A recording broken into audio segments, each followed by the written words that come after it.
Oh,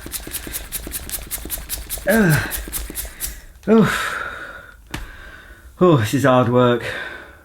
Well, what did you think I was doing? No, this is YouTube, folks. We don't do that sort of thing. I'm trying to pump it up, you know, because I bought them and I didn't realise you had to inflate them yourself. I'm talking about this packaging, look. It's a different, this is it. It shows it on Amazon as a big roll of bubble wrap made of tubes. You can see I've already started to pump them up. They pump up in an odd way. So basically, you need to get a pump to use this. It comes in just this little roll, which is good for saving space. I've had stuff delivered from eBay wrapped in this tubular sort of packaging, and I thought that's pretty good. So I bought some myself. Unfortunately, the first one I bought, I sent to my home address by mistake, realised when it was too late. So I ordered another one, but I didn't realise at the time. I realised afterwards when I was looking at the reviews that you need to pump the stuff up. So I thought, oh, well, I'll get a little pump. So I bought this. This can be used to pump up bicycle tyres, other inflatables, you know, footballs. And I've put that little sort of needle type thing on. And basically with this stuff, you're supposed to pierce a little hole in one of the areas it tells you to pierce and pump merrily away. Well, I was doing it last night. I was pumping for dear life. I don't know what my mother thought I was up to, but I was pump, and I eventually got, you know, a small piece about this sort of size pumped up, but it took a lot of effort. So I went onto Amazon again and I found this, which I don't know, does that look worse? This is a rechargeable inflator, and you can use it on car tyres and bike tyres. You plug it into a USB to charge it. It's also got a USB charger, so you can use it as like a power bank to charge up your phone. I've put on the little nozzle there. I haven't really, you can actually set the PSI. You predetermine it, and when it reaches it, it switches off, but I won't be doing that because, oh, it's not turning on. I don't know how it works. On. Alright, it is on. I think if I press it now, yes, it is noisy. So I'm going to give it a go, see if this works, because I've got a lot to sell, as you may know, and I'll be absolutely, I mean, it might be good exercise, but I think there are better things I could be doing with my time than pumping up my packaging. So I've already made a hole, so I'm going to see if it works. I think you're supposed to cut the amount you want so it doesn't try blowing up the whole thing, or I think you might have to clamp the section so air doesn't get, I don't know how it works anyway, because there's no instructions. I had to look on YouTube to find out how to do it. Right, I've lost my owl. Lost me out, oh there it is. Right, I'll see if this works. I hope it works. Bit of trial and error, I expect. The videos show using an electric pump, and it happens instantly. Well, it certainly should be quicker than me pumping away with my fist. Right, here goes.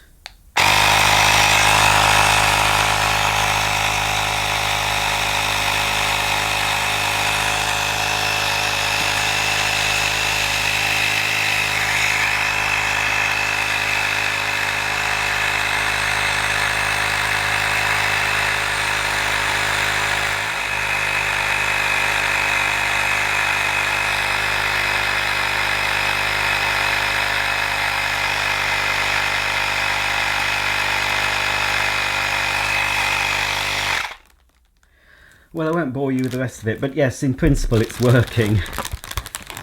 It's starting to pump it up. Not as quickly as it shows in the YouTube videos I've seen, but they were much smaller pieces. So I think it's because I've not sectioned it off. I need to be sectioned, a lot of people are shouting. I need to section this off, you see, to the sort of size I want. Maybe I'll do it in metre lengths, something like that, and then pump them up. But that's certainly a lot easier. I'm doing it on the bicycle tyre setting. There's probably another setting actually to use, so I'll have a look and a play with that. And it looks like a breathalyzer. I've never blown into one because I've never drunk or driven. But yeah, I'll have a look at the instructions properly, as one should. I'm not going to be a normal man and just pretend I know everything. I will read the instructions because it's showing a bicycle, and I think there'll be a mode. No, it's too complicated this early in the morning. But anyway, that's going to save a lot of effort. Well, folks, obviously I'm still at my mum's in lockdown, and I'm going to be here past lockdown. I think lockdown is supposed to end on the 2nd of December, but I won't be able to go home. I think it's Tuesday the 2nd. I won't be able to go home until the following Sunday. But, you know, it's okay. I'm pleased with the fact that when I leave here, I would have sold probably just over 30 vacuum cleaners, which is fantastic. And I've got at least 10 to take back home to sell when I get home. I would have sold them here had I had the instruction books here, but, you know, I wasn't planning on selling them initially. I'll be going in the loft probably later today or maybe tomorrow, depends how I feel. And putting up a new aerial. I've bought a new aerial for my mum's loft because I broke the other one. It was still working, but it's tapped, you know, like most of the things that were in this house before my mum moved in. It was all done on the cheap. It's all tapped. So I've got a nice new aerial which should perform better. I also thought, well, let's go the whole hog. So I bought a new amplifier. This house used to have TVs in most of the rooms and TV points, but but they were up high on the wall because they had the TVs high on the wall, and they left the unsightly TV aerial socket, you know, high up on the wall. So my mum didn't want that. So when it was decorated, this house, those points were taken down, apart from in my mum's bedroom, although she did have a point in her bedroom, but it was near the ceiling because, again, they had the TV on the wall. She's got a TV on her drawer unit, so it's lower down. So it was moved. So we only have 2 points in the house, one here in the living room and one in my mum's bedroom, and there is a separate sort of extension that goes from the main point into the kitchen for the third TV. So there's 3 TVs in the house. So I bought a new amplifier that'll take this signal from the aerial into the amplifier, amplifies the signal, and then it'll take 2 leads. It'll take the 2 leads up there. I'll have to work out which is which, and that's all new. And I've even got a new 3-meter lead with the F connectors already molded on to connect the aerial to the amplifier box. So I'll be doing that today or tomorrow, and I'll show you that later in this video, whether I do it today or tomorrow. But we're actually venturing outside today, beyond the local town. We're going to York, to out of town shopping centre called Monk's Cross. A lot of you won't be familiar with York, but there are 3, I would say, 3 main out of town shopping centres in York that tourists won't really visit, but the locals and people who live around York will know. So there's Monk's Cross. I don't know if that came before. There's Monk's Cross, Clifton Moor. Clifton Moor's a bit bigger than Monk's Cross, but Monk's Cross does have John Lewis now. Although John Lewis won't be open today because it's not an essential store. So we're going to Monk's Cross. The third one, before I tell you where we're going, is MacArthur Glen. And that's a designer outlet, so that, you know, sells out of season clothes, and there's a Bose shop, and I haven't been there for ages. It was near enough to where my mum used to live. I could cycle there on the old railway track that ran through Bishopthorpe, where my mum used to live, and I could get to the outlet within 15 minutes or less. It wasn't far from my mum's. So we're going to Monk's Cross initially, and it's basically just to go to Marks and Spencer and Sainsbury's. Now M&S is, I like M&S actually. I've never really bought M&S clothing, but I like the M&S food. And now Ocado, instead of selling Waitrose food, they now sell M&S food alongside the other brands. But unfortunately, I did have another delivery booked for tomorrow, I think, but a lot of the stuff I wanted wasn't available.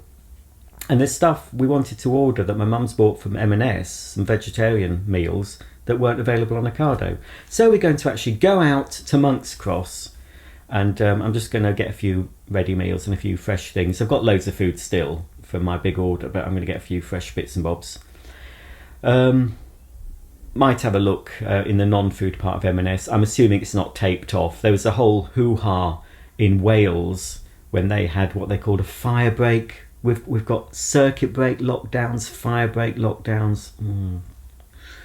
Anyway, they decided to be different in Wales, and the a-hole in charge called it a fire break. I don't know, they weren't on fire, but that's what he called it.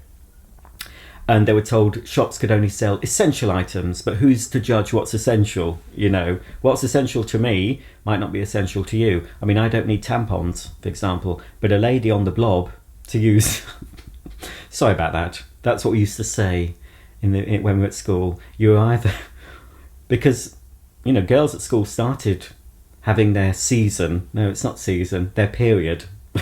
when we were, you know, when I was at school. So they used to sometimes say on the blob. Which is not a very nice term. Or the curse. It's your monthly cycle. Anyway, I don't need tampon for my monthly cycle because I don't have one. So they're not essential for me, but for a lady having her monthly cycle, a box of Tampax is quite essential. But there's some stores even blocked off that aisle where the tampons were. They blocked off books and stationery, household goods, clothing they blocked off in some supermarkets. You know, if you've got a kid who's grown out of their shoes and they need a new pair of shoes, that's essential. Anyway, I think all that there was an uproar and that got stopped. The tape, some brave people actually went in, and there's videos on YouTube and Facebook ripping down the do not cross as if it was a crime scene. Can you believe it? You cannot go down and look at some books. You know, you're on lockdown. What else have you got to do? You think, oh, I might take up reading again. Let's get a nice novel or a biography about some famous person, or maybe a self-help book. Oh no. Ridiculous. Anyway, so I don't think it's going to be like that. I think M&S will be open for food, but you will also be allowed to venture upstairs and look at the home stuff and the clothing.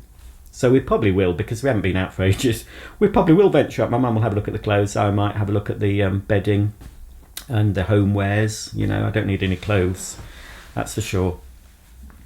So we'll be off there. It's early in the morning. I'm going to have my breakfast first. I've had a lovely shower. I've trimmed myself up because I was looking a bit trampy, bit like a hobo. So I've done me hair, you know, trim my hair, trim my beard a bit, and had a face pack on. Lovely face pack from Lush. You've got to treat yourself sometimes. You know, the simple things. I'm into the simple things, but a nice, refreshing, minty face pack first thing in the morning after you've trimmed your beard. You let it dry for 10 minutes, and then you go in the shower, scrub it off with all the dead skin, put some nice moisturiser on. I sound like a right puff. Well, I am. I've always used moisturiser, though, since I was a teenager. And it started with The Body Shop. Do you remember Mostly Men from The Body Shop? The Body Shop used to be good until it was bought by, was it L'Oreal or somebody? Some vile company, test on animals. It was sold to them. But in the 80s and the sort of early times of Body Shop, when I used to shop there was good stuff like the Mostly Men moisturiser, and they did a lovely minty shower gel. And I used to love Cosmetics to Go, and some of you will know, if Sue and Mandy are watching, they know Cosmetics to Go. We loved Cosmetics to Go back in the 80s, and this was before the internet. You'd get the catalogue and you'd fill out your order form and post it off. And you get some lovely things. So now Cosmetics to Go sort of went bankrupt and merged into Lush. So it's not quite the same. It's the nearest we'll get to Cosmetics to Go stuff, the Lush products. They still do the Happy Hippie shower gel, lovely grapefruit refreshing shower gel that I like to use. It's expensive, but I was into Molton Brown for a bit, and it's not as expensive as Molton Brown. It's about half the sort of price of Molton Brown stuff, and I think it's better. I think it's a little bit more natural. It's not a natural product, obviously, what they produce, but it is a bit more natural than Molton Brown stuff, although I like the smells of Molton Brown, and it was nice as a treat. And I'm still using Molton Brown hand wash at home because it lasts so long, but I'm not buying any more. I was almost tempted on QVC a few weeks ago when they had a today's special value of it, and I almost did, but no, I didn't. Rather proud of myself for resisting that temptation. But yeah, you just feel good, don't you? It's just these little things. You've got to clutch to the little things to make you feel happy. And just a very basic little thing. And I mean, a lot of people, we take this for granted, but obviously there are people in the world that don't have even this luxury of, you know, you're putting on fresh bedding. you know, all lovely, clean, fresh bedding. And then you have a lovely shower or a long soak in the bath, and then you put some nice moisturiser on and you feel all a tingle and clean. You slip into some new pyjamas, or if you want nothing at all, I have to have something on, you know, shorts in the summer. I've got to at least have some pyjama shorts on. I can't go completely nutty. I share a bed with a dog. No, that's not Mark. I'm not saying that's Daisy. So yeah, just that feeling of you're all clean, everything's clean, and you slide into that bed. You've got to cling on to these little pleasures in life, because the pleasures in life are being taken away from us.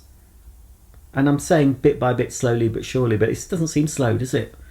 It seems to have been ground. I mean, I try not to, I'm trying not to make this political, but this is our lives. Of course it's affecting every one of us. Nearly all of you watching this have been affected by what's going on in the world. I just don't know what's happening. So if I can clutch at things like that, you know, enjoying a face pack, a shower, putting on some comedy that I love. We've started watching, we've got a bit of a routine going now, because there's nothing on TV normally, but my mum likes The Crown. I started watching The Crown, and I enjoyed The Crown for a piece of fiction, a piece of drama. I have to say now I'm completely anti-monarchy, completely. So if any of you royalists out there, I can see you unsubscribing now because I don't agree with you. But watching The Crown made me even more, because the first episode of the new season, there was quite a bit of blood sports happening. The royal family enjoy killing innocent animals. The aristocracy and the upper class, they love that, blood sports. And there are people online that say monarchy don't just enjoy hunting and killing animals. I'll leave it there. You'll know what I'm talking about. I don't know whether to believe that, but I'm open to it. As bizarre and horrific as it might sound to a lot of you, I'm open to that.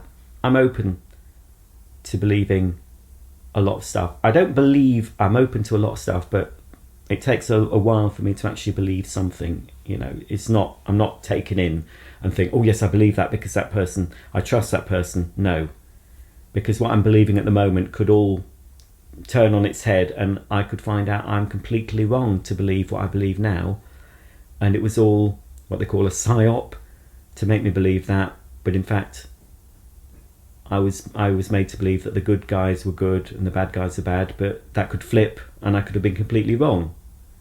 So I don't know, and it's up to you to make your minds up over if you want to, you know, watch videos and look beyond the mainstream media, which is what I do. I know some of you are on the same page as me, but I'm not going into that. But anyway, what we're talking about, the Crown. So I do enjoy that as a piece of drama. So now, because that started again, my mum likes it. There's 10 episodes. We've watched 3, I think. So now we've got a bit of routine in the evening. We come in and watch The Crown. 1 episode though, only one a day. And then I don't really like it, but I tolerate it. My mum likes it. So I'm a Celebrity's come back, and they can't go to Australia at the moment. So they're doing it in a Welsh castle. And I don't agree with the programme, with the use of the animals in that and the eating of the animal parts that they do on these bush tucker trials. I don't know if you get this. You probably get it in Australia because it was set in Australia. I don't know if you get this in the USA. I'm a Celebrity, get me out of here. You might have some similar format. But, you know, you see them eating sheep's penis and deer testicle. I don't like that aspect, and I don't like all these creepy crawlies, because obviously a lot of them must get killed, these insects, and I think any life is sacred, even a cockroach's life, and I don't like to see them being used for entertainment. But it was funny because one of the celebrities in it, I'm going to say Liz McDonald, but her real name is Beverly Callard. She was an actress in Coronation Street, a soap over here if you don't know. She's a vegan apparently, so when she did the bush tucker trials, she was given vegan stuff. Because I was thinking, well, when I get famous and if I'm invited to go on that, I couldn't do it because of eating the things, but I could go on it because she got fermented tofu and what they call vomit fruit, I think it is. It's a fruit, but it smells and tastes of vomit. And there was other things, fermented prunes, I think it was, or something. Anyway, pretty nasty stuff, but obviously plant-based. So you can be plant-based and go on I'm a Celebrity. So I'll remember that for the future. I'd rather do Strictly Come Dancing. That's something else my mum and I will watch together on a Saturday and a Sunday when the results. It's something I watch with Mark normally, that. But apart from that and Bake Off, I don't watch anything on the telly. So Bake Off, Strictly, I'm a Celebrity, that's it. No news.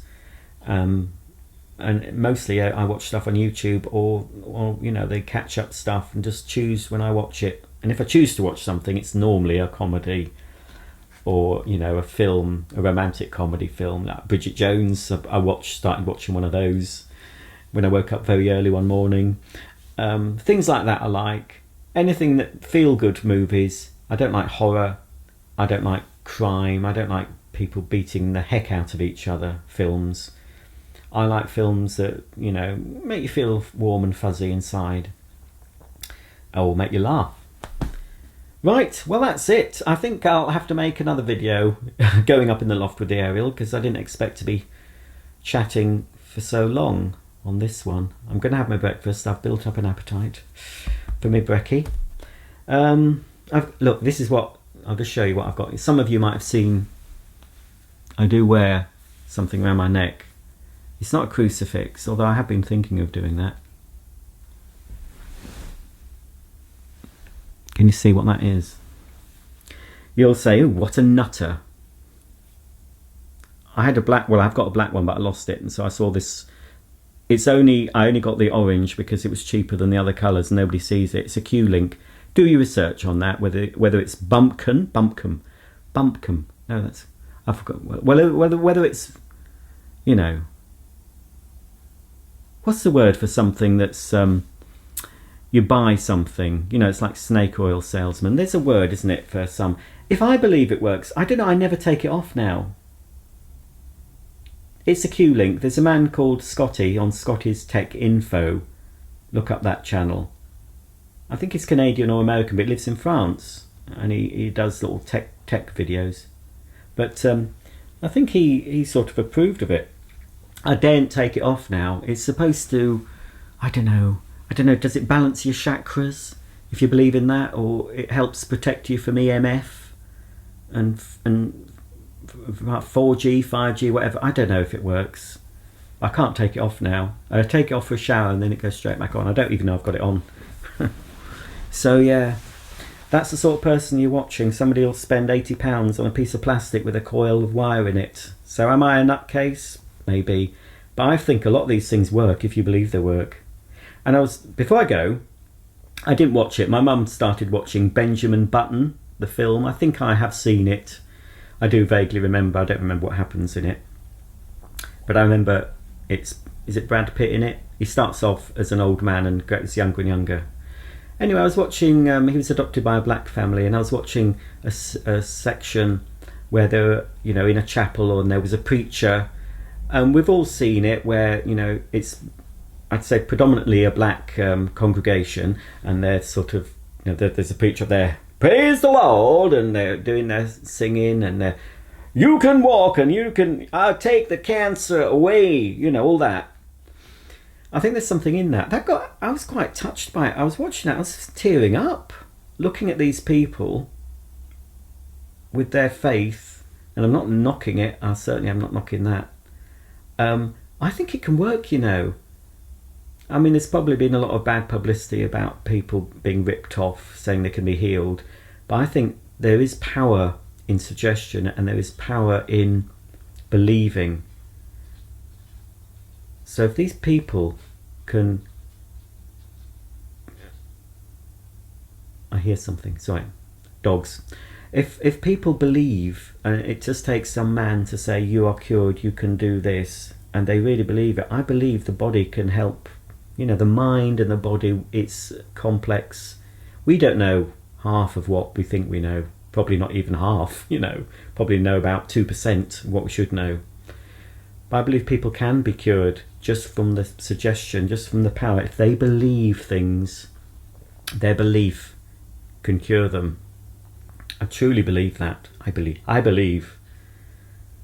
So yeah, I don't know why that section, you know, it really touched me to see. Well, it was just to see a community of people all together, you know, worshipping their Lord without masks on, without having to be. We just need to get together. We need to hug people. We need to kiss them. We need to see their faces. And I can't believe I'm saying that because I'm pretty antisocial, to be honest. I'm chatting to you, but I'm pretty antisocial. But I think, anyway, I've had enough of that. I'm off to have my breakfast. Enjoy your day or whatever you're doing, or I hope you've had a nice day. And I'll see you all for the next video, and I'll probably be up in the loft fitting a new TV aerial. So that's going to be exciting, something to look forward to, I expect. Bye for now, and I'll see you soon.